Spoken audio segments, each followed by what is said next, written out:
Welcome to Policy on Demand's Week in Review. I'm Andrew Pryor. President Trump's decision not to impose tariffs on EU countries opposed to the U.S. acquisition of Greenland likely diffused for now what could have become another major trade conflict.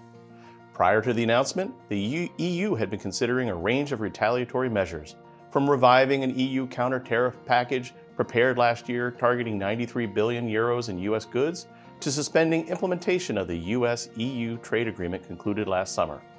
At least one country suggested invoking the EU anti-coercion instrument, which can be used to restrict foreign direct investment and intellectual property protections and limit access to the EU market.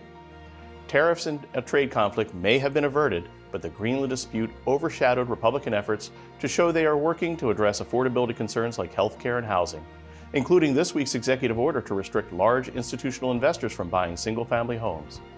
President Trump, in his speech at this week's World Economic Forum in Davos, Switzerland, called on Congress to codify this restriction and cap credit card interest rates at 10% for 1 year.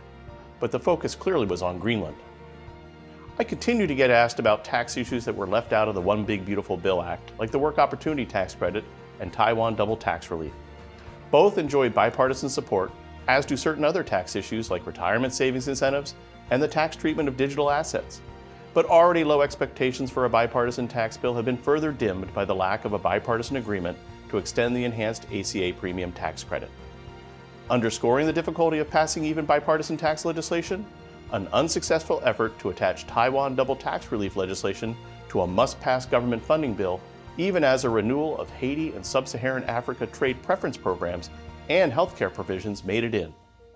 And while there is continued talk about a second budget reconciliation bill, we remain skeptical given the lack of a unifying issue like the scheduled expiration of TCJA tax relief that drove OB3.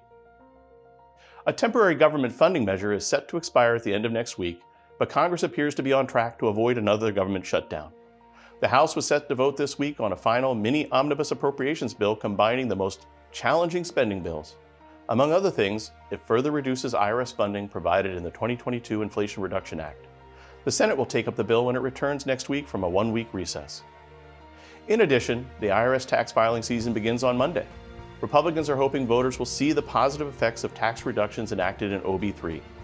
There are private estimates that refunds will be more than $90 billion higher and withholding will be $30 billion lower than last year. And of course, we continue to await additional guidance regarding the corporate alternative minimum tax and a U.S. Supreme Court decision on IEEPA tariffs. The Supreme Court isn't scheduled to meet again until February 20th, making a decision unlikely before then. There's more to come next week, so stay with Policy on Demand. Take care and have a good weekend.